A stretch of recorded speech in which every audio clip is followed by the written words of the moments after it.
Hello, Sabrina. What a special time of your life. And while it is absolutely a milestone, this is no doubt just the beginning. Today I want to talk to you about two subjects.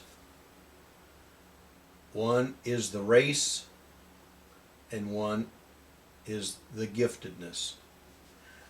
They may be seemingly unrelated subjects, but I hope to pull them together and tie a bow on top for you to take these ideas with you the rest of your life. Of course, I received your invitation in the mail, and it's very lovely indeed, and I congratulate you. I like the fact that you're graduating magna cum laude. It's beautiful to see achievement, and it's wonderful to celebrate with those who achieve. I notice on your announcement, it says she believed she could, so she did. The significance of that statement may come to roost in your mind and your heart as you go through life. So, getting on with this subject of the race of life and giftedness. Many a preacher has picked up a Bible and taught from this passage of Scripture and wanted to talk about our eternal salvation and our life on earth, and talked about whether or not we should sin and how to prevent ourselves from sinning. But the same passage has another interesting element, and that I would like to apply to your special day. It's found in the book of Hebrews, chapter 12, and verse 1. And it talks about being compassed about with a great cloud of witnesses, meaning people are observing what we're doing, or people have gone on before us and have accomplished great things. You can interpret it either way you want. Either will apply. It goes on to say that we should lay aside every weight and sin that so easily besets us. Now, weights are different from sin, or otherwise it wouldn't have been differentiated. In another version, it talks about other things that encumber us. So, I want to talk about weights today. I attribute this to a sleepless night. Sleepless for me means that I was awake for a half an hour and couldn't go back to sleep. I'm very blessed with being able to sleep, or I guess I could blame it on maybe melting a piece of cheese on the last piece of some apple pie my wife made. And I woke up and I was thinking about what I'd like to say to you, and this inspiration came to me. So you can either look at it as divine inspiration or just maybe a little too much apple pie. Your party is being celebrated on the second of three elements of what we call the Triple Crown. Now, contrary to those who are not aware of horse racing goes on all the time. But in the late spring and early summer every year, there are three very special horse races. It starts with the Kentucky Derby, and if one horse is able to win the Kentucky Derby and the other two special races after that, each having a little more distance, that horse receives what's called the Triple Crown. The Triple Crown is very rare because each track and each course has a slightly different length. So the horse that's a good sprinter may not have the stamina to make it through all three races, each of which requires a little more endurance.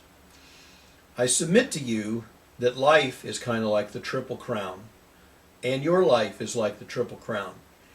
Now, back in the day, before they had all the sophisticated surveillance and computer chips that could fit everywhere, the microchip literally changed our lives. But a long time ago, there was a phrase coined, and it was called, "Get the lead out." You may have been in a situation where you're talking to someone and they were being a little slower than you want, and you wanted to drive faster, or you wanted to walk faster, or you wanted to accomplish something faster, and you said, get the lead out. Well, lead is a property that has weight, significant weight for its mass, and a long time ago, to equalize the field for the Kentucky Derby, they would put lead weights in the saddles, because someone might have a big powerful horse and manage to get a lighter jockey. And so they would put weights in the saddles to try to equalize the field. A curious observation, a few days after the race was over, the person who was mowing the grass at Churchill Downs kept finding all of this weight on the far side of the track. What was happening is, as the jockey was going down the track, when they would get far enough away that they didn't think any of the officials could see, they would literally reach their hands under that saddle and start pulling those lead weights out and throw it out in the grass so that their horse would not be as weighted down. What were they doing? They were casting aside the weights that beset them, meaning it restricted their ability to perform.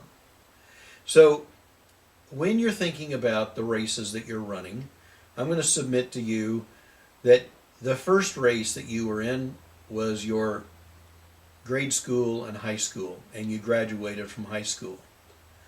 The second race you were in, even though it's a shorter period of time, was much more of an endurance contest to graduate from college, and to graduate magna cum laude. How can anybody do anything but applaud you for that accomplishment? So you are now celebrating the second of the tri-race phenomenon known as the Triple Crown. So the second race, you graduated, and 2015 is in the books, and you've now won 2 races. The third race is upon you. You get to take a deep breath, but you now start moving forward. Now I want to mention to you that from this point forward, your life will start accelerating in speed. I'm going to liken it to a rocket ship. A rocket ship also, when they start to go into space, they shed unnecessary weight. We've all watched video of the space shuttle going into approaching its orbit. And when it first takes off, there's this enormous fuel cell that's on the shuttle, and it needs so much power and energy to get catapulted out of the Earth's atmosphere so that it can go into orbit. But as soon as it reaches a certain part in its flight, they have a release mechanism, and those weights are released. Why? Because they don't need those any longer. They've achieved their purpose. They have been given the thrust and the boost that they needed during that period of time of rapid acceleration from the launching pad. As soon as those weights, those empty fuel cells are spent, they release them, and then the rocket ship, the space shuttle, or whatever capsule is moving into orbit, it sheds its weight and is unencumbered as it goes into orbit. So Sabrina, what we find today is that your college, your education, all of the things you've put into this honorable celebration that everybody's coming around to applaud your achievement. You don't need to carry the college books any longer. A lot of the things that were part of your college and your training will now be weights if you carried it along. Now you shed those weights and you move into the next phase of your life. And as I said, it will rapidly accelerate. Talk to anyone that's any length of time older than you, and they will tell you that the years start to fly by. So, as you start to move into this next phase, I'd like to talk to you about giftedness. As you know, several years ago, I wrote you a letter. I felt strongly impressed that I should reach out to you. And the Spirit moved upon me as my pen flowed across the paper to talk about your giftedness. Now, there's something great that comes with giftedness. You get to do a lot of things. The curse that comes with giftedness is you have to do a lot of things. Now, the curse is not as in your heart and your life is miserable. What I mean is that the Scripture says, to whom much is given, much is required. Sometimes when you have extraordinary giftedness, you have to overlook other things that other people would immediately fly off the handle and give somebody a piece of their mind, and you have to suck it up, bite your lip, and consider the fact that whomever has brought the latest offense probably does not share your giftedness. It's actually giftedness in and of itself to manage yourself and manage your tongue and manage your conduct in the face of adversity. Giftedness also creates opportunities for jealousy and envy. It's really sad that people do not always celebrate everything that another person accomplishes.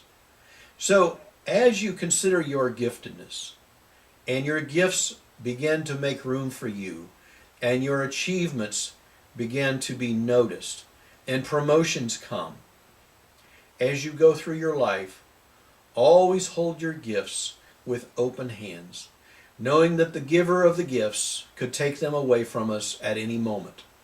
And you are blessed with the opportunity and the responsibility to manage your giftedness. Your gifts will make room for you in place that other people with limited gifts or not the same gifts will not have opportunities afforded to you. In that situation, one must always remain thankful. Thankful that you were entrusted with the giftedness and that you are able to manage it without it going to your head. Now, Sabrina, as your life starts to continue after this special occasion, I'd like to personally commend you. I think it's so extraordinary that you have chosen to be a trained, certified teacher of extraordinary humans who have special learning challenges.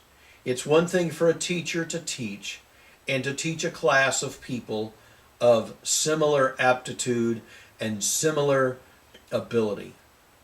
But to be able to go communicate when each individual student brings its own set of individuality, personality, and special challenges, and for you to pour yourself into the lives of those children and make a difference. I want you to think about life as a tapestry. If our culture is comprised of the lives of all of those with whom we have relationship, then you are putting special decorative threads by improving the lives of these students and of their parents, of their extended family, their friends, and all of those with whom they have a relationship. You have a needle and a thread, and you are literally sewing golden threads into the tapestry of life. Your giftedness is exceptional. There's a scripture that talks about one man received 1 talent, one received 2 talents, and one received 5 talents. I submit that you're a 5-talent individual, meaning that you not only have the gift of aptitude and the ability to achieve scholastic excellence, but you have the gift of teaching. And when you have the gift of teaching, many who would like to teach, who do not share that giftedness, will become envious of your gifts. Celebrate your gifts. Don't let anyone ever cause you to think less of yourself, less of your giftedness, because someone else is not willing to make the investment of time and effort to make the achievements that you have so gloriously accomplished. by this announcement. So what does it say? She believed she could, so she did. Sabrina, always remember, never forget, never ever forget that you, young lady, are made in the image of God. God Himself, years and years ago, it says He knew you from the foundation of the world. And when He was looking through life, through the millennium of time, He said at some point we're going to need a Sabrina. And He puts you in the master plan. And you're made in the image of God. So when you reach out and you feel a bit of inadequacy, or you feel that maybe something has stretched you to the place that you feel inept, say a silent, quick prayer in your heart, in your mind, to the God who made you. And remember that you're reflecting His image. And then He told the Apostle Paul, who was entrusted to write the majority of the New Testament, my strength is made perfect in weakness.